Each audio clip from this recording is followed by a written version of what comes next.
আসসালামু আলাইকুম। মোর্শেদ শোভন স্বাগত জানাচ্ছি টিভির মধ্যরাতের খবরে। ক্রাউন সিমেন্ট শিরোনাম দেখছিলেন, এবারে নিয়ে যাচ্ছি পুরো খবরে। বিএনপির চেয়ারম্যান তারেক রহমান বলেছেন, রাজনৈতিক দলগুলোর মধ্যে মতপার্থক্য থাকা সত্ত্বেও যে কোনো মূল্যে গণতান্ত্রিক ধারা অব্যাহত রাখতে হবে। দেশ আর 5 আগস্ট পূর্ববর্তী পরিস্থিতিতে ফিরবে না বলে দৃঢ়তার সাথে বলেন তিনি। গণমাধ্যমের শীর্ষ ব্যক্তিদের সাথে মতবিনিময়ে তারেক রহমান বলেন, সামনে অনেক চ্যালেঞ্জ। ক্ষমতায় গেলে গণমাধ্যমের কাছে সমালোচনা আশা করে বিএনপি, যাতে সমস্যাগুলো সমাধান হয়। এদিকে আগামী 22শে জানুয়ারি সিলেটে হজরত শাহজালাল রহমাতুল্লাহ আলাইহের মাজার জিয়ারতের মধ্য দিয়ে নির্বাচনী প্রচার শুরু করবেন তারেক রহমান। ইমরুল হাসানের রিপোর্ট। দলের চেয়ারম্যানের দায়িত্ব নেওয়ার পরদিনই সাংবাদিকদের সাথে মতবিনিময়ের এই আয়োজন রাজধানীর একটি হোটেলে, যেখানে অংশ নেন দেশের প্রায় সব জাতীয় দৈনিক ও টেলিভিশনের প্রধান নির্বাহী। অনুষ্ঠানস্থলে সবার সাথে শুভেচ্ছা বিনিময় করেন তারেক রহমান। গণমাধ্যম ব্যক্তিদের কথায় উঠে আসে বিগত দিনের সাংবাদিকতা ও সামনের দিনের প্রত্যাশার কথা। গোটা সংবাদ মাধ্যমের ক্ষমতাকে গণতান্ত্রিক জবাবদিহিতার মধ্যে আনবার যে দায়িত্ব, সেই দায়িত্ব পালনে আপনারা যদি ক্ষমতায় যান কিংবা ক্ষমতায় না গেলেও সমাজে আপনারা প্রভাবশালী সংগঠন হিসেবেও যদি থাকেন, সেইটা যাতে আপনারা অনুমোদন করতে পারেন, সেই সহনশীলতা আপনাদের হোক। জনাব তারেক রহমান, আপনি 17 বছর দেশে ছিলেন না, আপনি জানেন না এখানে কি হয়েছে।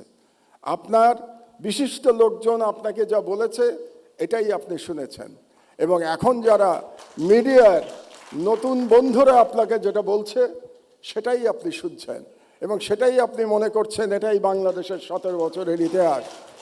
বাংলাদেশের 17 বছরের ইতিহাস এটা না। তারেক রহমান সাহেব যদি ক্ষমতায় আসেন, তাহলে উপস্থিত সাংবাদিকদের যে পরিবার আছেন এবং যারা আছেন তাদের পেনশনের ব্যবস্থা করবেন সর্বজনীন সরকারের আইনের ভিত্তিতেই। সাংবাদিকদের জন্য আলাদা আইন করতে হবে না, এটা আমার অনুরোধ থাকলো তার কাছে। ক্লাইমেট চেঞ্জ নিয়ে আমরা কিন্তু রাজনৈতিক দলরা বা অত আলোচনা করছি না। ক্লাইমেট চেঞ্জের যে কী ইম্প্যাক্ট হবে এটা অলরেডি আমরা কিন্তু কোস্টাল এরিয়াতে দেখতে পাচ্ছি। সো আমার অনুরোধ থাকবে, climate change should be your very important priority. 17 বছরের নির্বাচন থেকে ফিরে গণমাধ্যমের শীর্ষ ব্যক্তিদের কথা মনোযোগ দিয়ে শুনেন বিএনপি চেয়ারম্যান। বলেন, দেশের বাইরে থাকলেও সবসময় দেশের সাথে যোগাযোগ রেখেছেন তিনি। আমার 60 লক্ষ নেতাকর্মী এবং তার থেকে আরেকটি হৃদয় বিদারক আমার জন্য হচ্ছে, সেটি হচ্ছে আমার মায়ের সাথে কি হয়েছে।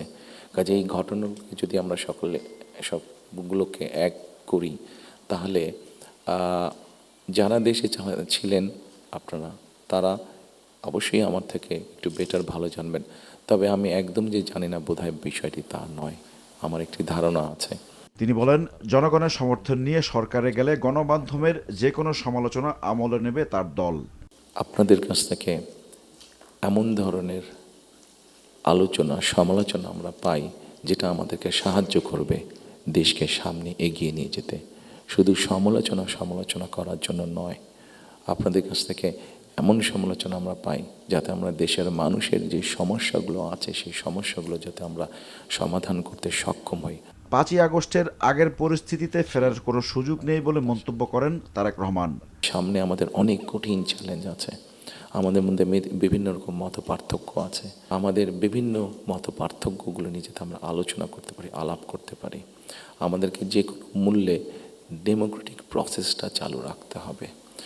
আমাদের সমস্যা ছিল, আমাদের সমস্যা আছে। অবশ্যই আমরা 5ই আগস্টের আগে ফিরে যেতে চাই না। আমি আমার অবস্থান থেকে যদি চিন্তা করি, আমার এক পাশে 1981 সালের একটি জানাজা, একই সাথে আমার এক পাশে 2025 সালের 31শে ডিসেম্বরের একটি জানাজা, আর আমার আরেক পাশে 2024 সালের 5ই আগস্টের একটি ঘটনা। কাজে আমার মনে হয় এটি শুধু বোধহয় আমার একার জন্য নয়, যারা আমার দলের নেতা কর্মী সদস্য এবং সামগ্রিকভাবে পুরো দেশের মানুষের সামনে বোধহয় এই দুটি উদাহরণ বোধহয় সবচাইতে বাদ বিবেচনা করার জন্য সবচাইতে ভালো উদাহরণ। 5ই আগস্টে ফিরে যাওয়ার কোনোই কারণ নেই আমাদের। দেশের মানুষের ভাগ্য উন্নয়নে তার দলের নানা পরিকল্পনাও তুলে ধরেন বিএনপির চেয়ারম্যান। নতুন প্রজন্ম একটি গাইডেন্স চাইছে, নতুন প্রজন্ম একটি আশা দেখতে চাইছে। Imrul Hasan, NTV news, Dhaka. বিএনপির চেয়ারম্যান তারেক রহমানের সাথে সৌজন্য সাক্ষাৎ করেছেন ইউরোপীয় ইউনিয়নের নির্বাচন পর্যবেক্ষক মিশনের প্রধান ও ইউরোপীয় পার্লামেন্ট সদস্য ইভারস আইজাবস। বিকালে গুলশানে বিএনপি চেয়ারম্যানের কার্যালয়ে তিনি এ সাক্ষাৎ করেন। এরপর সেখানে তারেক রহমানের সাথে সৌজন্য সাক্ষাৎ করেন ভারতীয় হাই কমিশনার প্রণয় কুমার ভার্মা। এছাড়া শনিবার সন্ধ্যা 6টায় মিশরের রাষ্ট্রদূত ওমর ফাহমিও তারেক রহমানের সাথে সৌজন্য সাক্ষাৎ করেন। এ সময় বিএনপি মহাসচিব মির্জা ফখরুল ইসলাম আলমগীর ছাড়াও দলের স্থায়ী কমিটির সদস্য সালাউদ্দিন আহমেদ, যুগ্ম মহাসচিব হুমায়ুন কবির ও চেয়ারম্যানের উপদেষ্টা ডক্টর মাহাদি আমিন উপস্থিত ছিলেন। আপিলের প্রথম দিন শনিবার ৭০ জনের বেশিরভাগই ফিরে পেলেন বৈধতা। আগারগাঁওয়ের নির্বাচন ভবনে জামায়াত, বিএনপি, জাতীয় পার্টি সহ ৫২ জনের মনোনয়ন ফিরিয়ে দিয়েছে কমিশন। এদিন সীমানা জটিলতায় প্রজ্ঞাপন দিয়ে পাবনা ১ ও ২ এর নির্বাচন স্থগিত করেছে কমিশন। নিয়ামুল আজিজ সাদিকের রিপোর্টে বিস্তারিত।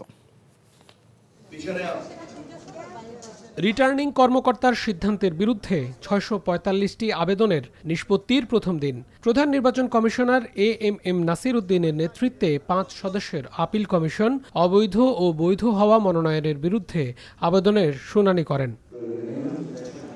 জামায়াতের শীর্ষ নেতা এইচএম হামিদুর রহমান আজাদ প্রার্থিতা ফিরে পান আপিলে। একইভাবে ১% সমর্থনের বিষয়ে প্রমাণ দিয়ে স্বতন্ত্র আলোচিত প্রার্থী ডাক্তার তাসনিম জারাও বৈধতা পান। আমরা এখন স্বতন্ত্র প্রার্থী হিসেবে নির্বাচনে যে মার্কা সেটার জন্য আবেদন করতে পারবো। আমরা সেই প্রক্রিয়ায় আমাদের পছন্দ ফুটবল মার্কা, আমরা সেটা নিয়ে আবেদন করব। জনাব এইচএম হামিদুর রহমান আজাদ সাহেবের কন্টেম্পটা তো একটা হচ্ছে সেপারেট একটা issues, this is not a designated crime, এবং এই গ্রাউন্ডেই আজকে আমাদের আপিলটা মঞ্জুর করা হয়েছে। জাতীয় পার্টির ১২টির মধ্যে 10টির মনোনয়নের বৈধতা পায় এদিন। এছাড়া খেলাফত মজলিস, ইসলামী আন্দোলনের উল্লেখযোগ্য অংশ নির্বাচনে প্রতিদ্বন্দ্বিতার সুযোগ পান। আমরা মনে করি শত বাধার মধ্যেও নির্বাচন কমিশন চেষ্টা করছেন এবং আমরা আশা করব নির্বাচন কমিশন মবকে দমন করবেন। মবকে দমন না করলে নির্বাচন সুষ্ঠু হওয়ার কোনো সম্ভাবনা আমরা দেখি না। আমাদের ইসলামী আন্দোলন বাংলাদেশের আজকে আমরা 5টি আপিল মঞ্জুর হয়েছে, একটি আপিল নামঞ্জুর হয়েছে। আমরা 8 দলে ছিলাম, বর্তমানে সেটা 11 দলে রূপান্তর হয়েছে। তারা আলোচনা করে দ্রুততম সময়ের মধ্যে 11 দলের 300 আসনের চূড়ান্ত প্রার্থী তালিকা দ্রুততম সময়ের মধ্যে ঘোষণা করতে পারবো বলে আশা রাখছি। গোপালগঞ্জ সহ বেশ কয়েকটি আসনে আওয়ামী লীগের স্বতন্ত্ররাও এদিন বৈধতা পান নির্বাচনের। তবে ফেরারি হওয়ায় ব্রাহ্মণবাড়িয়া 1-এর একজনের প্রার্থিতা বাতিল হয়। আপিল বিভাগের নির্দেশনা অনুসারে পাবনা 1 ও 2 এর নির্বাচন স্থগিত করে কমিশন। এ নিয়ে আপিলের সুযোগ থাকলেও কমিশন সেদিকে যায়নি। এখানে একটু তথ্যগত অসম্পূর্ণতা ছিল, সেজন্য আপনারা যে চিঠিটা পেয়েছেন সেটাই আর কি বহাল। আপাতত এরপরে কার্যক্রমকে স্থগিত রাখা হয়েছে পাবনা 1 আর 2 এর পরে। Niamul Aziz Sadiq, NTV news, Dhaka. 2-1 দিনের মধ্যে জামায়াত ইসলামী সহ সমমনার রাজনৈতিক দলগুলোর সঙ্গে আসন সমঝোতা চূড়ান্ত হবে বলে জানিয়েছেন জাতীয় নাগরিক পার্টি এনসিপির আহ্বায়ক নাহিদ ইসলাম। নিরাপত্তাহীনতার কারণে এ সমঝোতা করতে হয়েছে বলে ইউরোপীয় নির্বাচন পর্যবেক্ষক টিমকে জানিয়েছে এনসিপি। নূর হোসেনের রিপোর্ট। অবাধ, সুষ্ঠু ও নিরপেক্ষ নির্বাচন আয়োজনে নির্বাচন কমিশনকে সহায়তায় ঢাকায় অবস্থান করছে ইউরোপীয় ইউনিয়নের নির্বাচন পর্যবেক্ষক দল। রাজনৈতিক দলগুলোর সঙ্গে ধারাবাহিক বৈঠকের অংশ হিসেবে এনসিপির সঙ্গে বৈঠক করেছে তারা। শনিবার রাজধানীর একটি হোটেলে বৈঠক শেষে গণমাধ্যম কর্মীদের এনসিপির আহ্বায়ক জানান, সরকার লেভেল প্লেইং ফিল্ড নিশ্চিত করতে ব্যর্থ হচ্ছে। বিশেষ রাজনৈতিক দলকে সরকারিভাবে বিশেষ সুযোগ সুবিধা, বিশেষ প্রোটোকল দেওয়ার মাধ্যমে এক ধরনের সিগন্যালিং করা হচ্ছে, এবং যেটা লেভেল প্লেইং ফিল্ডে বাধা তৈরি করতে পারে, এটার অসম অবস্থা তৈরি করতে পারে। কারণ প্রশাসনের বিভিন্ন স্তরে কিন্তু এইটা এক ধরনের মেসেজ যায় যে সরকার কার পক্ষে আছে, বা মিডিয়াতেও আমরা মনে করতেছি মিডিয়ার একদিকে ঝুঁকে যাওয়ার প্রবণতা আমরা দেখতে পাচ্ছি। ইউরোপীয় প্রতিনিধি দলকে জামায়াত ইসলামের সঙ্গে জোটবদ্ধ হওয়ার কারণ জানানো হয়েছে বলে জানান এনসিপির নেতারা। জামাত এবং এনসিপি জোট কিন্তু অনেকখানি এগিয়ে, যে আমরা অলরেডি গণভোটের প্রচারণা শুরু করে দিয়েছি। আমরা মাঠে ঘাটে, মসজিদে, সব জায়গায় গণভোটের পক্ষে কথা বলতেছি। আসন সমঝোতা জিনিসটা কিন্তু আলোচনা চলমান, বাইরে হয়তো ঘোষণার আশাটা বাকি, কিন্তু আমরা কিন্তু আমাদের অভ্যন্তরীণ যে কাজ সেটা আমরা করতেছি। নির্বাচনের জন্য সব ধরনের প্রস্তুতি আমরা রাখতেছি। নির্বাচনের প্রস্তুতিতে বিএনপি জোটের থেকে জামায়াত ইসলামী, এনসিপি ও সমমনা দলগুলো এগিয়ে রয়েছে বলেও দাবি করেন নাহিদ। নূর হোসেন, এনটিভি নিউজ, ঢাকা। কাউকে গ্রেফতার করলে যদি থানা ঘেরাও করা হয় তাহলে পুলিশের মনোবল ভেঙে যায় বলে মন্তব্য করেছে আইজিপি বাহরুল আলম। তাই আইনশৃঙ্খলা পরিস্থিতি স্বাভাবিক রাখতে সকলের সহযোগিতা চেয়েছেন তিনি। শনিবার রংপুরে ত্রয়োদশ জাতীয় নির্বাচনে পুলিশের দায়িত্ব পালন শীর্ষক এক বৈঠক শেষে তিনি কথা বলেন। এখন এই পুলিশ তাদের মনোবলকে আপনারা সমর্থন দিয়ে উঁচু রাখবেন এবং শক্ত রাখবেন। এখন কাউকে যদি অপরাধীকে ধরা হয়, এখন সমাজের লোকজন গিয়ে যদি থানা ঘেরাও দেয় যে তাকে ছাড়তে হবে, তাহলে কি আমি ধরে রাখতে পারবো? আপনি যদি মনে করেন আমি অমুকের হত্যার বিচার চাই, রাস্তা বন্ধ করে বসে থাকলেন যে এটা বিচার করতে হবে, নাহলে এই শহরের সবাই আজকে চলাচল করতে পারবে না। এইরকম ডিসঅর্ডার যদি রাস্তায় হয়, তাহলে আমি কি ধরে রাখতে পারবো আইন শৃঙ্খলা? আসন্ন নির্বাচনে সারা দেশে বিএনপিকে কেউ পরাজিত করতে পারবে না বলে মন্তব্য করেছেন বিএনপির স্থায়ী কমিটির সদস্য মির্জা আব্বাস। বলেন, বিএনপি ছাড়া মানুষ এখন অন্য কোনো দলকে পছন্দ করছে না। শনিবার সন্ধ্যায় রাজধানীর আইডিবি ভবনে বেগম খালেদা জিয়ার স্মরণে আয়োজিত দোয়া মাহফিলে মির্জা আব্বাস বলেন, এদেশের মানুষ আওয়ামী লীগকে কখনো গ্রহণ করবে না। আওয়ামী লীগ ফিরে আসার চেষ্টা করলে তা প্রতিহত করা হবে বলে মন্তব্য করেন তিনি। বলেন, দেশের বাইরে বিএনপির কোনো প্রভু নেই। আসন্ন নির্বাচনকে ঘিরে কোনো ষড়যন্ত্র হলে তা শক্ত হাতে প্রতিহত করা হবে। মির্জা আব্বাস বলেন, দেশের স্বাধীনতা সার্বভৌমত্ব যারা চায়নি তারা বেগম খালেদা জিয়াকে হত্যার চেষ্টা করেছিল। দেশনেত্রীর মৃত্যু স্বাভাবিক মৃত্যু নয় দাবি করে তিনি বলেন, পরিকল্পিতভাবে স্লো পয়জনিংয়ের মাধ্যমে তাকে হত্যা করা হয়েছে। দোয়া মাহফিলে বেগম খালেদা জিয়ার জান্নাত কামনায় প্রার্থনা করা হয়।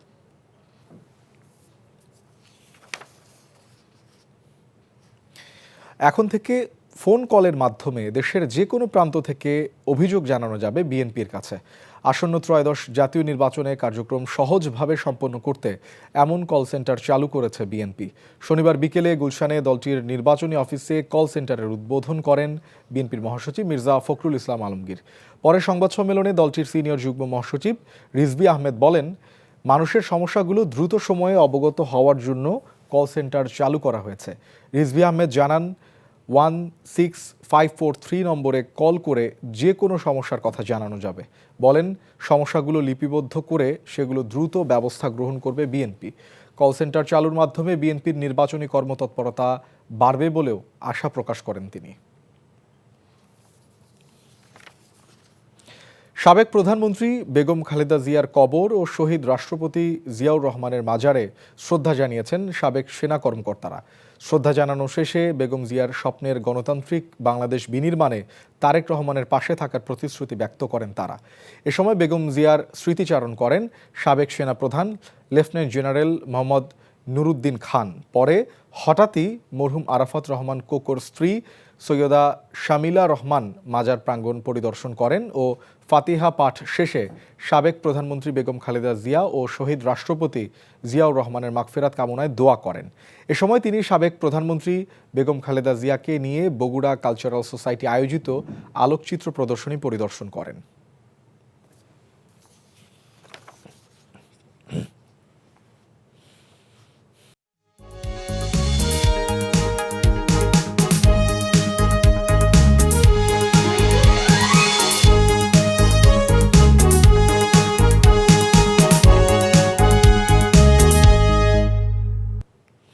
নাসির সিনটেক্স গ্রুপ নির্বাচন পথে পথে। নির্বাচনী প্রচার শুরু না হলেও সংসদ নির্বাচন ঘিরে রাজশাহীতে রাজনৈতিক দলগুলো নানা সমীকরণ মেলাতে ব্যস্ত। জেলার 6টি আসন পুনরুদ্ধারে আত্মবিশ্বাসী বিএনপি। আর জামায়াত মনে করছে জুলাই গণঅভ্যুত্থানের পর পরিবর্তন চাচ্ছে রাজশাহীর মানুষ। মানুষের মত পরিবর্তনের এই সুযোগ কাজে লাগাতে চায় তারা। রাজশাহী থেকে সমসাজুর রিপোর্ট, ক্যামেরায় ছিলেন শরীফুজ্জামান রয়েল। স্বাধীনতা পরবর্তী সময় থেকে দেশে অনুষ্ঠিত সংসদ নির্বাচনে বিএনপি যতবারই অংশ নিয়েছে রাজশাহীর সবগুলো আসনেই জয় পেয়েছে দলটি। এমনকি 1996 সালে আওয়ামী লীগ সরকার গঠন করলেও জেলার 5টি আসনই দখলে ছিল বিএনপির। 2001 সালের নির্বাচনেও একই ফলের পুনরাবৃত্তি ঘটে। 2008 সালে জেলার সংসদীয় আসন 5 থেকে বাড়িয়ে করা হয় 6টি। এরপর থেকে অনুষ্ঠিত প্রশ্নবিদ্ধ নির্বাচনে বিএনপি ছিটকে পড়লেও পরিবর্তিত রাজনৈতিক পরিস্থিতিতে জেলার সব আসন পুনরুদ্ধার করতে চায় তারা। একটা উদাহরণ দেখাতে পারবে যে কোনো উন্নয়ন কাজ করেছেন এই এমপি থাকাকালীন? সবার আশা করাটা খুবই স্বাভাবিক, এটাকে আমরা খাটো করে দেখছি না। শুধু আমি এই 6টি আসনের কথা বলছি না, বৃহত্তর রাজশাহীর কথা বলছি না, রাজশাহী ডিভিশনে বিএনপি অনেক ভালো করবে। তবে বিএনপির শক্ত প্রতিদ্বন্দ্বী জামাতে ইসলামী মনে করে মানুষ এবার তাদের দিকে ঝুঁকছে। নির্বাচনে লেভেল প্লেইং ফিল্ড সহ নানা বিষয়ে অভিযোগ রয়েছে তাদের। সার্বিক পরিস্থিতি এখন লেভেল প্লেইং ফিল্ড হয়নি মনে করছি আমি।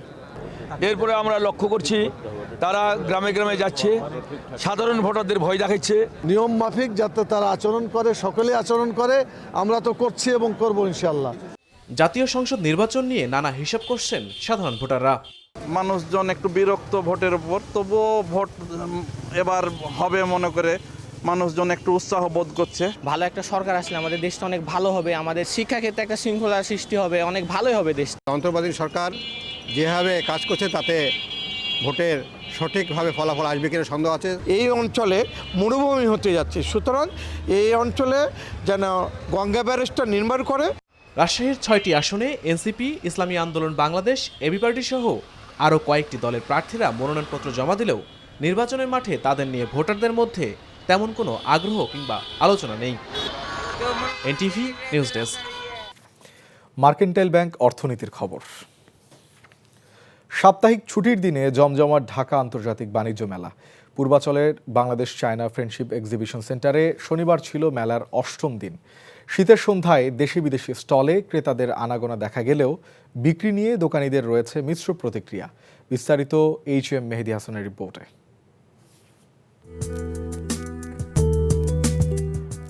রাজধানীর অদূরে পূর্বাচলে আড়ম্বরে চলছে ঢাকা আন্তর্জাতিক বাণিজ্য মেলা।